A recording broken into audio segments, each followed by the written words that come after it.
Hello friends, আমার নাম সৌগত মান্না। তোমরা দেখছো মান্নাস কোচিং। নিয়ে চলে এলাম তোমাদের জন্য খুবই গুরুত্বপূর্ণ একটা ভিডিও। ইতিমধ্যেই তোমরা জানো যে গ্র্যাজুয়েশান যেটা 3 বছরের কোর্স ছিল সেটা বর্তমানে কিন্তু 4 বছরের করে দেওয়া হয়েছে। এবং তার সাথে সাথে আরও একটা নতুন জিনিস যেটা আইডি হিসাবে তোমাদের কাছে সবার জন্য ম্যান্ডেটরি হয়ে গিয়েছে, এবিসি আইডি, অর্থাৎ একাডেমিক ব্যাঙ্ক অফ ক্রেডিট, যার মাধ্যমে তোমাদের যত ডিটেলস সেই সমস্ত কিছু কিন্তু সেখানে ডিজিটালি আপডেট করা থাকবে, যাতে কোনো স্টুডেন্ট যদি মাঝখানে কোনো ইউনিভার্সিটি থেকে মাইগ্রেট করতে চায় অন্য কোনো ইউনিভার্সিটি বা কলেজে, তো সেক্ষেত্রে কিন্তু তাদের যে যতদূর পর্যন্ত সে পড়েছে তার যে স্কোর বা একাডেমিক ডিটেলস সেইগুলো কিন্তু সবই সেখানে ডিজিটালি থাকবে, যার মাধ্যমে নতুন যে কলেজে বা ইউনিভার্সিটিতে যেটা ভর্তি হবে তারপর থেকে যাতে সে সেই ক্রেডিটটা যেন ট্রান্সফার করতে পারে এবং তাতে একটা স্মুথ প্রসেস হিসাবে থাকে। কারণ আগে যেটা হতো যে একটা ইউনিভার্সিটি থেকে সে ধরো কোনো কোর্স করেছে, সেটা যদি অন্য ইউনিভার্সিটিতে গিয়ে সে সেই কোর্সটাকে কন্টিনিউ করতে চাইতো, তাকে আবার নতুন করে ভর্তি হতে হতো সেই কোর্সটার জন্য। তো এই সমস্ত কিছুর প্রসেসটাকে স্মুথ করার জন্য কিন্তু এবিসি আইডি অলরেডি ইতিমধ্যে রয়েছে প্রত্যেকটা স্টুডেন্টদের কাছে এবং এটা ম্যান্ডেটরিও হয়ে গিয়েছে। কিন্তু বর্তমানে আবার একটা আইডির জন্য সেটা কিন্তু লঞ্চও হয়ে গিয়েছে, যেটা হচ্ছে one nation one student ID. সেটা কিন্তু ইতিমধ্যেই লঞ্চ হয়ে গিয়েছে যে গভর্নমেন্ট অফ ইন্ডিয়ার এডুকেশন ডিপার্টমেন্টের তরফ থেকে। এবং এখানে দেখো এটা নিয়ে কিন্তু প্রচুর কনফিউশনও সৃষ্টি হতে চলেছে এবং সেই জিনিসটা নিয়ে কিন্তু আজকের এই ভিডিওটা। দেখো এখানে যেটা বলছে, the centre on Tuesday launched the one nation one student ID এমিং to provide a 12-digit unique number similar to other two students, even as some experts fears that the initiative might become a potential source of conflict and confusion. মানে এখানে যেটা বলছে যে one nation one student যে আইডিটা, সেটা কিন্তু 12 digit, যেমন আধার নাম্বারে যেমন থাকে 12টা ডিজিটের যে আইডি, সেরকমই যে ONOS one nation one student যে আইডি, তাতেও কিন্তু 12টা ডিজিটের একটা ইউনিক নাম্বার থাকবে এবং সেখানে তোমার সমস্ত একাডেমিক ডিটেলস সেটা কিন্তু আপডেট থাকবে। এবং এটা যেটা বলছে মিনিস্ট্রির তরফ থেকে যে বক্তব্যটা এসেছে, the education ministry claim that the facility would help students store academic degree digitally and easily migrate to another institution.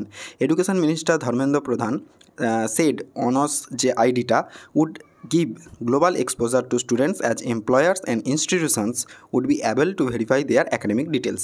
মানে আমি তোমাদেরকে যেটা বললাম যে কোনো স্টুডেন্ট যদি এক ইউনিভার্সিটি থেকে অন্য ইউনিভার্সিটিতে মাইগ্রেট করে বা কোনো ধরো এমপ্লয়ার যে জব দিচ্ছে তার যে অ্যাকাডেমিক ডিটেলসগুলো চেক করতে চায়, সেই আইডিটা সে যখনই সেই আইডি দিয়ে সার্চ করলে কিন্তু তার সমস্ত অ্যাকাডেমিক ডিটেলসগুলো কিন্তু ভেরিফাই করাটাও সুবিধাযোগ্য হবে, যে সে যে ডিটেলসগুলো দিয়েছে সেইগুলো ঠিকঠাক কিনা ভেরিফাই করার জন্য। কিন্তু ইতিমধ্যেই দেখো এটা কলেজের প্রফেসর বা প্রিন্সিপালের যারা রয়েছেন তাদের কি বক্তব্য। Rajeev Kumar, a professor at the school of computer and system sciences at JNU, said students were already using Aadhaar for various purposes. The ABC academic bank of credit facility already existed. Students, based on their bona fide details, will be able to open accounts in ABC. The students are using Aadhaar for various purposes in institutions. The ONOS will be another ID. I feel it may create more confusion and conflict, he said.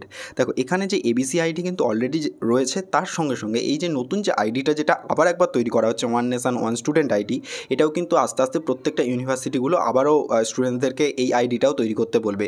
তো এর মাধ্যমে সেই একই জিনিসগুলো ডিটেলসগুলো কিন্তু দেওয়া হবে স্টুডেন্টসদের, যেমন তোমার যা এবিসি আইডি তৈরির জন্য তোমার সমস্ত ডিজিটালি একেবারে যত অ্যাকাডেমিক স্কোরগুলো যেমন সেখানে আপডেটেড ছিল এবিসি আইডিতে, আবার এই অনার্স যে আইডিটা যেটা নতুনভাবে তৈরি হচ্ছে সেখানেও কিন্তু সেই একই জিনিসটা থাকবে। তো এটার দরকারটা কী সেটা নিয়ে কিন্তু বড় প্রশ্ন থেকে যাচ্ছে এবং পরবর্তীকালে এটা ম্যান্ডেটরি হয়ে যায় কি না সেটাও কিন্তু একটা দেখার ব্যাপার। কারণ এবিসি আইডি যখনই উঠেছিল তারপর কিন্তু প্রত্যেকটা ইউনিভার্সিটি বা কলেজে অ্যাডমিশান নেওয়ার সময় বা মানে পরবর্তীকালে হলেও যখন তাদের রেজিস্ট্রেশন প্রসেস শুরু হচ্ছে, কখনো না কখনো সময় এবিসি আইডি কিন্তু ম্যান্ডেটরি করতে বলা হয়েছে। আবার এই যে নতুন করে আইডি এবং এতে স্টুডেন্টদের সেই একই ডিটেলসে যখন আপডেট করা হবে, তো সেটার দরকারটা কী সেই নিয়ে কিন্তু আপাতত প্রশ্ন দেখা দিয়েছে। তো দেখা যাক পরবর্তীকালে বিভিন্ন ইউনিভার্সিটিগুলো এবং ইনস্টিটিউশনগুলো এ নিয়ে কী বক্তব্য দেয়, আবার এটা ম্যান্ডেটরি হয়ে যায় কিনা এবিসি আইডির মতো। তো তোমাদের কি মতামত অবশ্যই নিচে কমেন্ট সেকশানে জানিও এবং কী কী আপডেট চাইছো অবশ্যই কমেন্ট সেকশানে আমাকে জানাবে, আমি সেই মতো তোমাদের আপডেট দেওয়ার চেষ্টা করব। ভিডিওটা ভালো লাগলে অবশ্যই ভিডিওটাকে লাইক করে দিও, শেয়ার করে দিও তোমাদের বন্ধুদের সঙ্গে, আর চ্যানেলটাকে অবশ্যই সাবস্ক্রাইব করে রেখো এরকমের গুরুত্বপূর্ণ এবং ইম্পর্ট্যান্ট আপডেট সবার আগে পাওয়ার জন্য। এখনের মতো এই পর্যন্তই। Thanks for watching.